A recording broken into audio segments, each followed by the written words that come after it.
آج سے 45 سال پہلے جو ایک بہت بڑا حادثہ ہوا تھا اس قوم کے ساتھ، ملک دو لخت ہو گیا تھا اس کی بات کرنے کے لیے، جب اچانک یہ خبر آئی، اور یہ درد اتنا بڑا تھا کہ ملک کے دو لخت ہونے کی تکلیف کو یہ ماسک کر گیا. اور آج بھی اگر آپ دیکھیے تو ہم آج جس سانحے کی بات کر رہے ہیں، ملک کے دو لخت ہونے کی بات شاید کہیں پیچھے ہمارے یاد ماضی میں چلی گئی ہے. اتنا بڑا دکھ اور اتنی بڑی تکلیف تھی. دکھ شاید ان لوگوں کے جانے کا بھی تھا، ان بچوں کے مرجھا جانے کا بھی تھا، لیکن میں اور جو میرے جیسے لوگ تھے جو عمر کے حصے میں پہنچ گئے ہیں، ہمیں دکھ ایک اور تھا. ہمیں دکھ یہ تھا کہ شاید یہ میری غلطی ہے، میرے جیسے دوسرے دوستوں کی تمام کوتاہیاں ہیں، غلطیاں ہیں، غلط پالیسیز ہیں، جس کا نتیجہ ہمیں اس دن دیکھنا پڑا. اور اس دن اس پوری دھرتی کو ان 140 بچوں کے خون نے رنگ دیا. لیکن ایک جو چیز مجھے نظر آئی اس دن، ایک کرن یہ تھی کہ شاید اتنی بڑا خون ہماری قوم کی نظریں کھول دے گا، متحد کر دے گا، وہ اتحاد ہمیں دے گا، وہ جذبہ ہمیں دے گا، وہ ہمیں ویژن دے گا کہ ہم ایسے تمام حادثات کو روکنے کے لیے اقدامات کریں گے.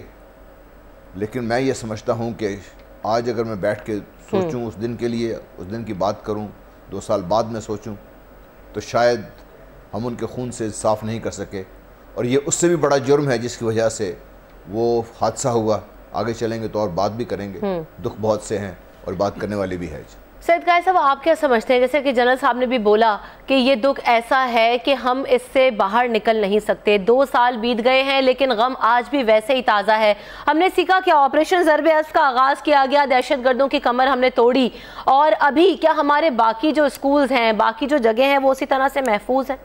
اس کے بارے میں تو آج کی خبر سن لیں کہ مانسیرا میں 70 سکول ایسے ہیں، آج خبر چھپی ہے کہ جس میں کوئی گارڈز نہیں ہیں. یہ آپ دیکھ لیجئے گا ریکارڈ کے لیے. مگر میں آپ سے ایک بات کہنا چاہتا ہوں. بات یہ ہے کہ بڑی اچھی آپ نے تصویریں لگا رکھی ہیں، میں بھی ان کو دیکھ رہا ہوں. میرا کوئی اختیار تو نہیں، ہم تو بے اختیار لوگ ہیں، ہم تو صافی ہیں، مگر نہ جانے کیوں میں ان تصویروں سے بھی آنکھ نہیں ملا سکتا. میں بڑا شرمسار محسوس کرتا ہوں belonging to this generation to which I belong.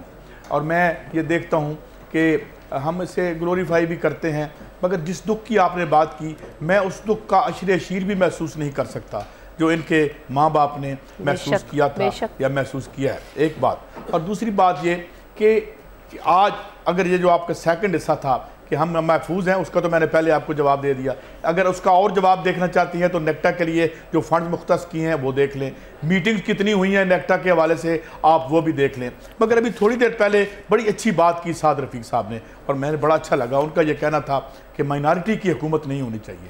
اب سوال یہ ہے کہ اس کو ہم ایکسپلین کیسے کریں، مائنارٹی کو کیسے ایکسپلین کریں. وہ مائنارٹی کیا نہیں ہوتی کہ جس کے تحفظ کے لیے تمام آپ کی لا انفورسمنٹ لگی ہو؟ کیا وہ مائنارٹی ہے کہ جس کے صرف علاج کا بندوبست ہے یہاں یا وطن سے باہر، یا جس کے بچوں کا تحفظ، ان کی عافیت، ان کی معاشی عافیت صرف ان کو حاصل ہے؟ تو مائنارٹی کا رول نہیں ہونا چاہیے.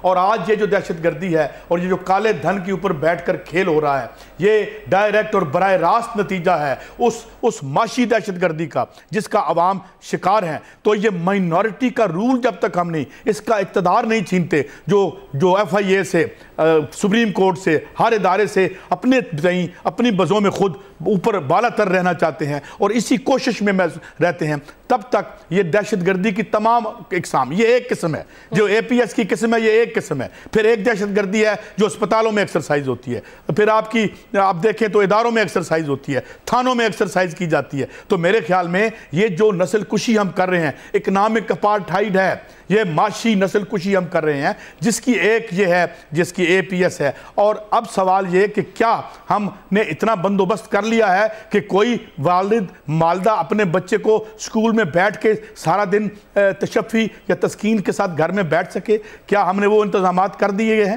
نہیں. وہ اس لیے کہ جب ریاست اور حکمرانی کے مقاصد کچھ اور ہوں. مقاصد کیا ہیں؟ میں اب بہت سی آپ کو خبریں بتا سکتا ہوں، دوسرے دوستوں نے بھی بولنا ہوگا کہ آپ اکنامک جو مناپولائز کر لیں پاور. ہر روز ایک قانون ہم دیکھتے ہیں کہ جی آج پتہ چلا ہے کہ نیپرا جو ہے، یہ جو بجلی کا ادارہ ہے، اس کو بھی جو کیبنٹ ڈویژن سے نکال کے یونیورسٹی کو دے دیا جائے. تو مسئلہ یہ ہے کہ کیا آپ کا مقصد ہے کہ یہاں لوگ محفوظ رہیں, ان کو صاف پانی ملے, کہ ان کو علاج ملے, ان کے گلے نہ کٹیں؟ تو میرے خیال میں یہ گفتگو ہے, آج کا دن گزر جائے گا, اگلے سال پھر آپ ہمیں بلا لیجئے گا. مسائل بہت ہیں اور ان مسائل کو ایڈریس کرنا ہی ہم سب کی ذمہ داری ہے, جسے ہم کرنے کے لیے یہاں پر بیٹھے ہیں. سلمان عابد صاحب کو بھی شامل گفتگو کرتے ہیں. سلمان صاحب, آپ کیا سمجھتے ہیں کہ 2 سال بیت چکے ہیں اس سانحے کو, اس کے بعد اب آگے کیا ہوگا؟ کیا ایسے ہی ہم برسیاں مناتے رہیں گے, ایسے ہی ہمارے جو پھول ہیں ہم سے جدا ہوتے رہیں گے؟ اب آگے کے سٹیپس کیا ہوں گے؟ جو واقعہ ہوا وہ تو انتہائی دل خراش واقعہ تھا, دل سوز واقعہ تھا, آج تک ہم اسے بھول نہیں پا رہے, اور نہ ہی وہ غم زندگی بھر ہم بھول سکتے ہیں. سلمان صاحب,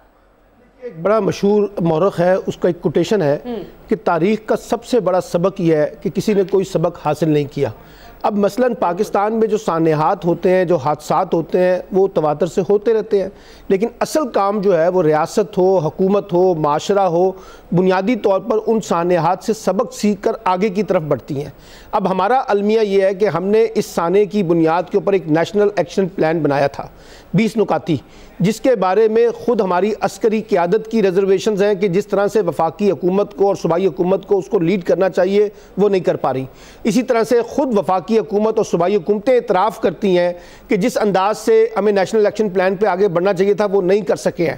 اب آپ مجھے بتائیے کہ ایک آپ کو یاد ہوگا کہ ایپکس کمیٹی بنی تھی اس کام کے لیے, فیڈرل لیول پہ بھی بنی تھی پرائم منسٹر کی صدارت میں, اور پھر صوبائی وزراء اعلیٰ کی صدارت میں صوبائی سطح پر. میں آپ سے پوچھنا چاہتا ہوں کہ مجھے بتائیے کہ ایک ایسا ملک جو دہشت گردی سے نمٹنے کی کوشش کر رہا ہے, اس کا آخری فیڈرل گورنمنٹ نے ایپکس کمیٹی کا اجلاس کب بلایا ہے؟ آپ مجھے بتا دیجئے صوبائی ایپکس کمیٹی کے اجلاس کب ہوئے ہیں؟ مسئلہ یہ ہے کہ جب آپ ایک ریئیکشنری اپروچ کے ساتھ کام کرتے ہیں, جب کوئی حادثہ ہو جائے تو آپ فوری طور پہ اس کو ریئیکٹ کر دیتے ہیں, لیکن جو ایک لانگ ٹرم آپ کو پلان کرنا ہے وہ تو نہیں کر رہے.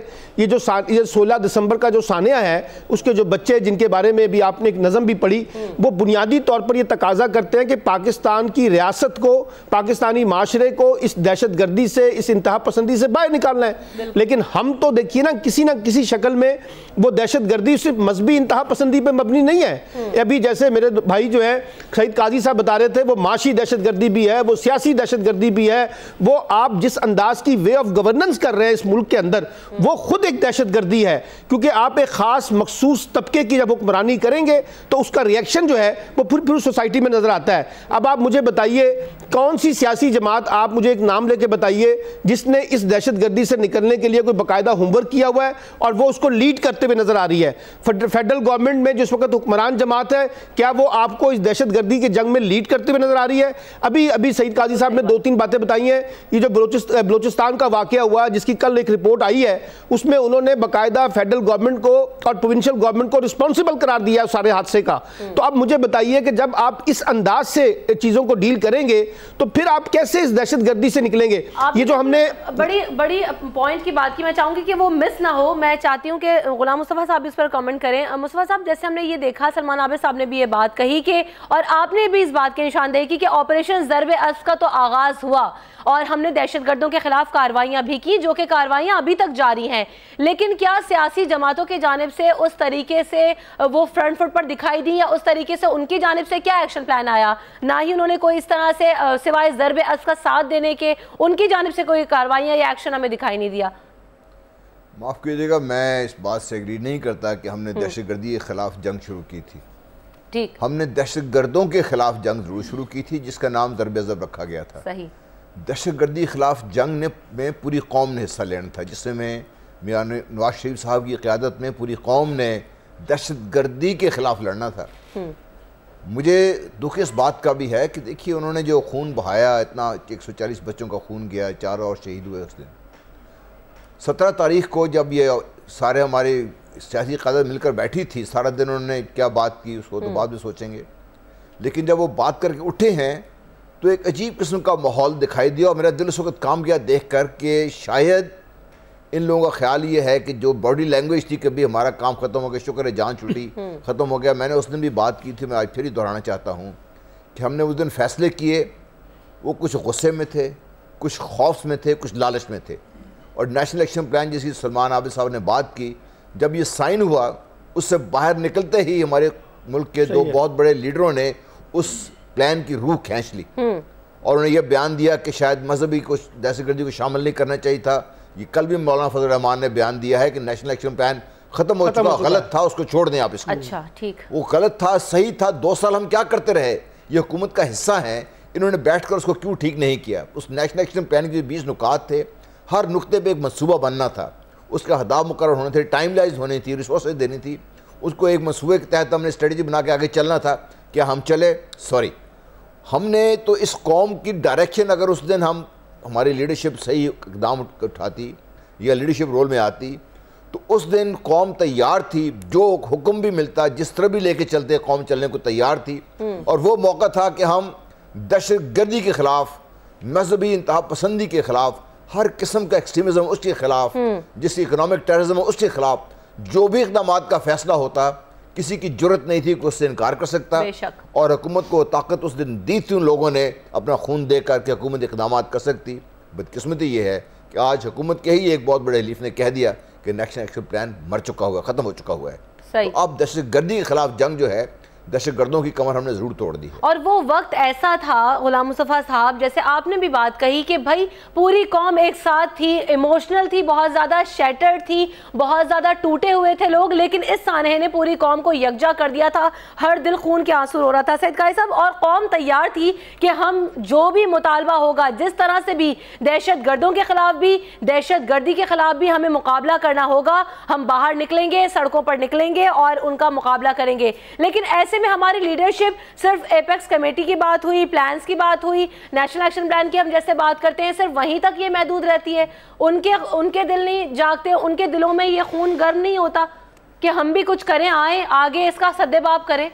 اگر آپ کو یاد ہو تو تب بھی ہم ٹرانسمیشن میں بیٹھے تھے اور میں نے شاید مجھے یاد پڑتا ہے میں نے کہا تھا بھئی do what ever it takes, کریں آپ اس کو ختم کر دیں، سارے آپ ریسورسز لے لیں، آپ تو پہلے ہی ہمیں بڑے ٹیکس لگاتے ہیں اور ٹیکس لگا لیں، ہمیں انڈائریکٹ ٹیکس لگائیں، ہماری جیب سے نکالیں، لیکن اور اس کو ٹھیک کر کے بتائیں. اب دیکھیں ہو کیا رہا ہے. ہو یہ رہا ہے کہ ہر political party without any exception سب سے پہلے تو وہ ایک committee for the defence of their leader ہے، اس کے بارے میں کوئی بات نہ، سب سے پہلے تو دفاع لیڈر ہے، وہ نیک ہے، وہ بد ہے، وہ بدعنوان ہے یا وہ بڑا شفاف ہے، واٹ ایور، وہ پہلے.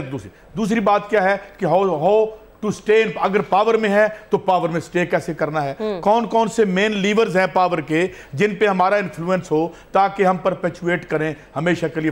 ہم جمہوریت بڑا کھیلتے تو ہیں نا، مگر ہم جانتے ہیں کتنی جمہوریت ہوتی ہے جب جمہوریت کی حالت دیکھتے ہیں. اب اپوزیشن کی طرف آ جائیں، اب پی ٹی آئی یہ کہتی ہے جناب میاں نواز شریف صاحب چلے جائیں، تو آج اگر میاں نواز شریف صاحب چلے جاتے ہیں، میں ایک سوال کرتا ہوں، اور یہی نظام رہتا ہے جس نظام کے بینیفیشری جو ہیں وہ پیپلز پارٹی میں بھی ہیں، مسلم لیگ نون میں بھی ہیں، پی ٹی آئی میں بھی دائیں بائیں کھڑے ہیں، تو کیا فرق پڑے گا مجھے بتائیں، جس وقت تک بیکاز یہاں نہیں پوری دنیا میں سسٹیمک فیلئر ہے اور ہو چکا ہے. اور دوسری بات یہ کہ کیا یہ سوچنے کو تیار ہے کہ کوئی لیڈرشپ میں اتنی اوقات ہے کہ وہ کہے کہ this class as a class they have abdicated the right to rule.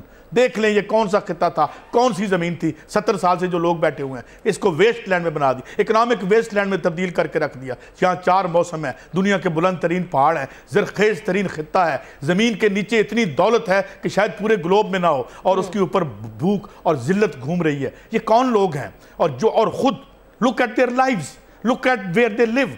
ان کو وہ ایک گلوبل سٹیزن ہے، پوری دنیا میں کوئی ایسا بڑا کیپٹل نہیں جہاں ان کا گھر نہ ہو، اور یہاں پہ بچے جو ہیں صرف روٹی کو ترستے ہیں، مڈل کلاس کے بچے جو ہیں جو اسکولوں میں اس طرح سے سلاٹر ہوتے ہیں. تو بات یہ ہے قائد صاحب کہ کیا جیسے آپ نے بھی بات کہہ دی کہ سیاست جو ہے وہ صرف پاور کا نام ہے، اقتدار کا نام ہے، جمہوریت جو ہے وہ صرف ہمارے ملک میں اگر بات کریں تو صرف طاقت اور اقتدار میں آنے کے لیے ہم استعمال کرتے ہیں، کام کرنا سیاسی جو رہنما ہے، سیاسی نمائندگان ہیں، ان کی ذمہ داری نہیں ہے کیا سلمان صاحب؟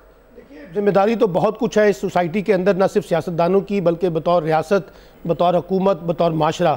لیکن سوال یہ ہے کہ کون اپنی ذمہ داری ادا کر رہا ہے. ابھی جو سعید صاحب کہہ رہے ہیں بنیادی طور پہ تو دیکھیے ایک مفاداتی قسم کی سیاست آپ نے ڈومیننٹ کر دی ہے.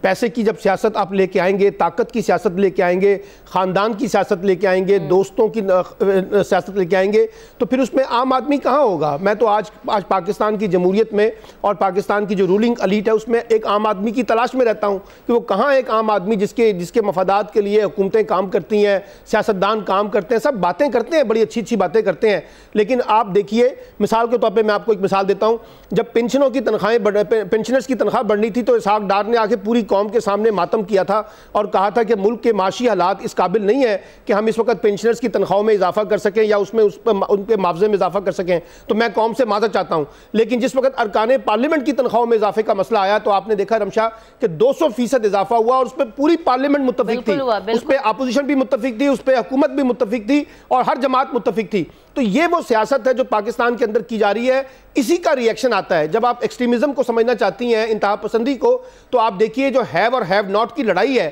یہ بنیادی طور پر ایک غصہ پیدا کرتی ہے، ایک رد عمل پیدا کرتی ہے، ایک نفرت پیدا کرتی ہے ان حکمران طبقات کے بارے میں کہ دیکھیے یہ سب اپنے اپنے بارے میں سوچتے ہیں، ہمارے بارے میں نہیں سوچتے، اسی لیے وہ پھر لوگ بندوق اٹھاتے ہیں، طاقت کا استعمال کرتے ہیں۔ یہ ایک فیکٹر ہے، میں کوئی مجموعی فیکٹر نہیں کہہ رہا۔ تو اس لیے میں کہہ رہا ہوں کہ پاکستان میں جو عام آدمی کی سیاست ہے وہ تو بہت دور چلی گئی ہے، اور اس وجہ سے پاکستان کا جو گورننس کا کرائسس ہے، جو پولیٹیکل کرائسس ہے، وہ بڑھ گیا ہے۔ اب اگر آپ نکلنا چاہتے ہیں، دیکھیے نیشنل ایکشن پلان میں یہ ساری باتیں تھیں، اگر وہ جو مولانا فضل الرحمان نے ابھی بات کی، انہوں نے جنرل صاحب نے کہ فضل الرحمان نے کہا جی یہ نیشنل ایکشن پلان ختم ہو چکا ہے، تو آپ یہاں سے اندازہ لگا سکتے ہیں ان کی سیریسنس کا۔ اس نیشنل ایکشن پلان میں کیا تھا؟ اس نیشنل ایکشن پلان میں کریکولم تبدیل ہونا تھا، اس میں پولیس ریفارمز ہونی تھیں، اس میں انسٹیٹیوشن نیکٹا سمیت تمام اداروں کو ٹھیک کرنا تھا، اس میں آپ کو ہیٹ مٹیریل جو ہے وہ نکالنا تھا، آپ کو لٹریچر دیکھنا تھا اس طرح سے کہاں آ رہا ہے، میڈیا کے بارے میں تھا، یہ ساری چیزیں تھیں جس نے ایک نیریٹو تبدیل کرنا ہے۔ یہی تو بات کہہ رہی تھی کہ بھائی یہ ذمہ داری کس کی تھی؟ آخرکار جو پلان بنایا گیا اس کو ریگولیٹ کرانا حکومت کی ذمہ داری تھی۔ حکومت کی ذمہ داری بھی تھی اور پرائم منسٹر کو اس کو لیڈ کرنا تھا، جو بار بار آپ نے دیکھا کہ جنرل راحیل شریف اور ان کی جو ٹیم تھی وہ بار بار ایک بات کہہ رہی تھی کہ اس جنگ کو اگر ہم نے جیتنا ہے تو محض فوج کی بنیاد پر اور انتظامی اقدامات سے نہیں جیتیں گے، اس کے لیے ایک سیاسی لیڈ کی ضرورت ہے، وزیر اعظم کو لیڈ کرنی چاہیے۔ میں آپ سے ایک سوال کو کرتا ہوں، اگر چاروں صوبوں میں اور خود فیڈرل گورنمنٹ جو ہے وفاقی حکومت وہ ایپکس کمیٹی کا اجلاس نہیں بلاتی ہے تو آپ یہیں سے ان کی سیریسنس کا اندازہ لگا لیجئے۔ جس وقت زرداری صاحب کہتے ہیں کہ نیشنل ایکشن پلان ہمیں وکٹمائز کرنے کے لیے آیا ہے، الطاف حسین کہتے ہیں کہ یہ ہمیں وکٹمائز کرنے کے لیے آیا ہے، تو جب آپ خود اس نیشنل ایکشن پلان کو متنازع بنا رہے ہیں اور اب آپ یہ کہہ رہے ہیں کہ یہ ختم ہو چکا ہے اس کو چھوڑ دیں، نیشنل ایکشن پلان دیکھیے کچھ سال 1.5 سال میں آپ نے کامیابی حاصل نہیں کرنی تھی، اس میں آپ کو یہ 2 دہائیوں میں جو ہم نے پوری دہشت گردی پیدا کی ہے اس کو ختم کرنے میں بھی ہمیں کوئی 5-10 سال چاہیے، تو آج آپ کہہ رہے ہیں کہ نیشنل ایکشن پلان ختم ہو گیا ہے، تو یہاں سے وہ سیریسنس دیکھیے سیاسی جماعتوں کی سطح کے اوپر اور سیاسی قیادت کی سطح کے اوپر جو اس وقت ایک مفادات کی سیاست کے لیے کام کر رہی ہے۔ عام آدمی غریب ہو رہا ہے لیکن یہ سیاستدان ان کی دولت بھی بڑھ رہی ہے، ان کی پراپرٹی بھی بڑھ رہی ہے۔ اگر حکومت اور جو سیاستدان ہیں ہمارے وہ اپنے مفادات سے باہر نکل کر نہیں سوچتے تو پھر جو ہماری قوم کا حال ہے، جو ہمارے ملک کا حال ہے وہ بہتر کیسے ہوگا؟ بریک لینے کے لیے مجھے جا رہا ہے، بریک یہاں پر لیتے ہیں، بریک کے بعد جب واپس آئیں گے تو جاننے کی کوشش کریں گے کہ آخرکار جو انتہا پسندی بڑھ رہی ہے، شدت پسندی بڑھ رہی ہے، کیا اس کے ذمہ دار حکومت بھی ہے، غربت بھی ہے، عام آدمی کو حقوق حاصل نہیں ہو رہے؟ اس پر بات ہوگی right after this break, stay with us.